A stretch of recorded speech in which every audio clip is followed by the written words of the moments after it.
no question you don't like my music, that something is going to give, whether it is with the No Labels Party. The Libertarians are definitely going to field a candidate. Dave Smith has been floated as a potential candidate, which I think is definitely possible.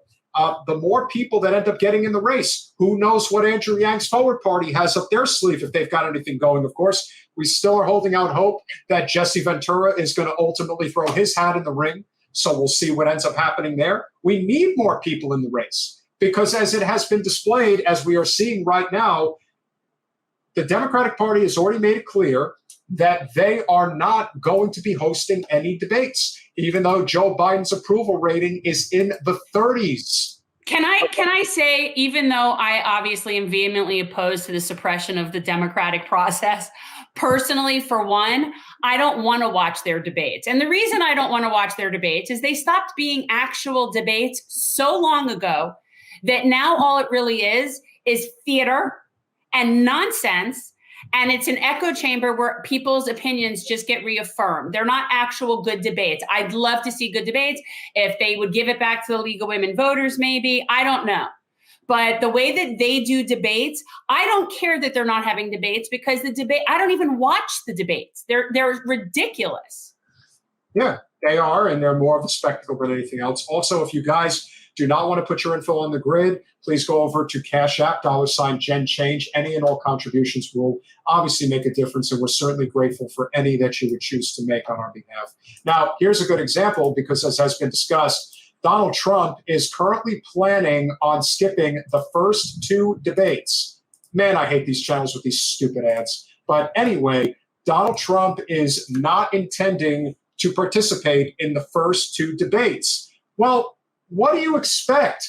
They are overwhelmingly likely to be the nominees again, and yet they're clearly, whatever they're offering is not good enough. So this disconnect in our culture, where we don't want to have ideas, in the public forum, which is really what debates are supposed to be. You know what, though? Here's what I would suggest. And this is something that I remember thinking, I am all in favor of everybody hearing everybody's positions.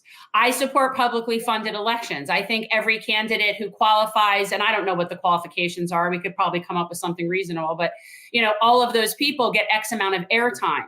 And I think it's important for us to hear where people stand on issues. I do not think it's important for us to watch people just sit there and have gotcha questions and just a whole bunch of theatrical bullshit that's just designed to get ratings. So I like the idea of candidates having a certain amount of screen time that isn't a quote unquote debate, where they can sit and talk about and even answer questions. I think each candidate should be able to I don't really see why it's necessary for them to debate each other anyway. I really don't see what is that doing? Well, I think people need to have fair coverage. I mean, RFK is a prime example of that because right now he is sitting on 20% of the vote, and that's without getting any real coverage from corporate media. To just have his voice out there, and any coverage he does get is to basically paint him as a complete lunatic. And so as a result, this is what's happening. And Holly is absolutely right.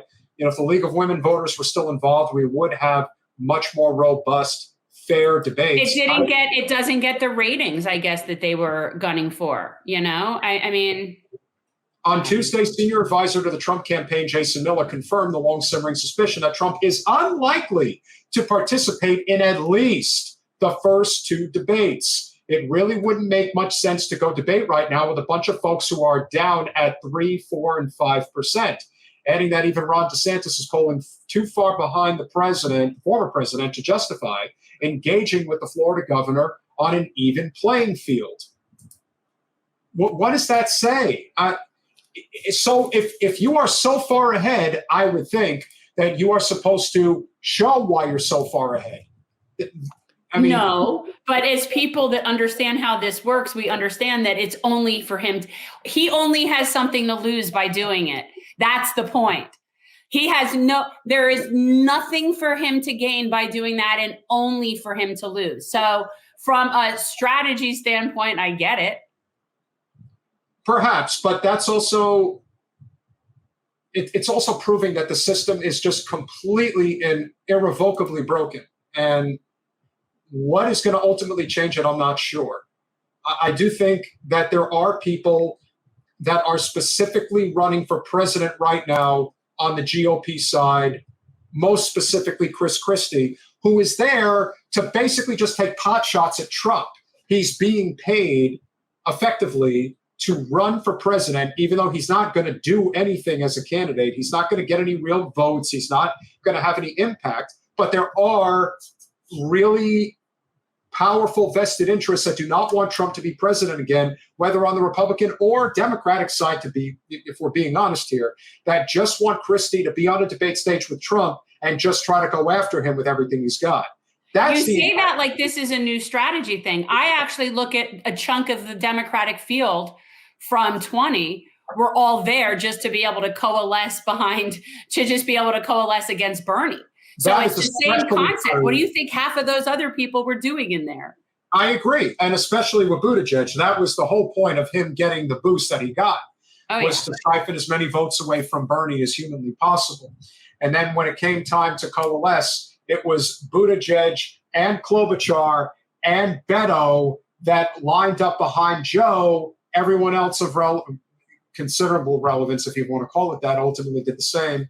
And then, of course, you had Elizabeth Warren, who could have dropped out of the race and it would have really helped Bernie, but instead decided to stay in the race, even though she never finished higher than 4th in any of the first 4 states. So, yeah, it's right. No, she started out as somewhat legitimate. Like, I'll give her that. Sure. I mean, I find it infuriating that Bernie had asked her to run in 2016 against Hillary. She wouldn't dare do it. And then she actually accused him of saying that women can't run for president. Like that, to me, I'll never forget that about her. But I do think that she actually got in that race with the intention of being a candidate, right? Sure. But I do think there were a bunch of people that they were there to be just sort of like, decoys, just bodies, if you will, so that they could coalesce their votes behind to get against Bernie. Now, I could never miss an opportunity to talk about a potential, sports quote, which is always good. When asked what Trump was afraid of, Miller insisted the 45th president was only being rational. I think in many ways it's similar to getting a bye in the first round of the NFL playoffs. When you have played an undefeated season, he continued, you aren't expected to risk it all against a wild card team. Wow. Instead, Miller continued, it's really the rest of the GOP primary field that should commit to some soul searching here. Given their standing in the polls, the non-Trump candidates in the race should ask themselves if their campaigns are really just getting in the way of us beating Joe Biden next year. Well, to be fair, that is actually a good point. I do think that part of what is happening here is I do think that there are very, like I said, powerful forces within the GOP that want to basically pull a similar situation on Trump as they did to Bernie, which is— And maybe it'll work. Maybe it'll work. But him giving himself up as an opportunity as a debate is just an opportunity to make it work. I get why he wouldn't want to debate. I think you're right. But I also think that it's his to lose. And as of now, he's teetering on some significant legal situation. So, it's why, and he's still leading, regardless of all of that. The twice impeached former president who's been indicted, God knows how many times, more indictments coming from Georgia, and yet he's still leading in the polls. Why in the world would he ever want to debate them? Thanks for watching.